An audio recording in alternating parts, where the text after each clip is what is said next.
خاص کر تھانوی رحمۃ اللہ علیہ کے یہاں یہ چیز دیکھی کہ ان کے یہاں اموال اور املاک کی روزانہ ایسی تقسیم ہوتی تھی، کبھی ابہام رہتا ہی نہیں تھا۔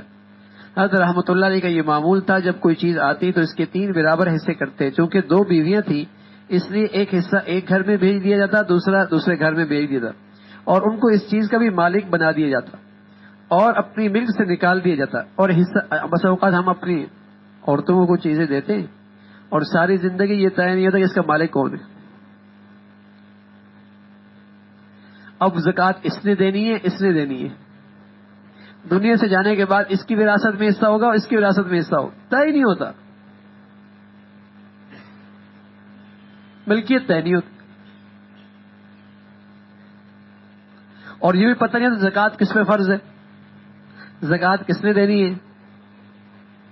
تو املاک چیزوں کی ملکیت بالکل واضح نہیں ہوتی۔ املاک کا اس قدر اہتمام تھا کہ میں نے حضرت کی وہ کاپی دیکھی جس میں املاک کی تفصیل لکھی تھی۔ اس کاپی میں لکھا تھا کہ جس جگہ جس کمرے میں بیٹھا ہوں اس جگہ کوئی چیز دوسروں کی ملکیت نہیں، سب چیزیں میری ملکیت میں۔ اس جگہ پر مسجد اور خانقاہ کوئی چیز نہیں، حتیٰ کہ یہاں کی میری بیویوں کی بھی کوئی چیز نہیں، سب کچھ میری ملکیت اور میری میراث ہے اور انہی کی ملکیت ہے۔ چھوٹے گھر میں چھوٹے گھر والوں کی ملک ہے، یعنی ہر چیز گھر کے اندر بھی متعین تھی کون کس کا مالک، تاکہ جب دنیا سے آدمی جاتا ہے تو وراثت کی تقسیم بے غبار ہو جاتی، معاملات واضح ہوتے۔ ہماری تو بس اوقات زمینوں کے معاملات ٹھیک نہیں ہوتے، دکانوں کے معاملے ٹھیک نہیں ہوتے، کاروبار کے معاملے ٹھیک نہیں ہوتے۔ اصل تقوی اور طہارت اس کا نام ہے۔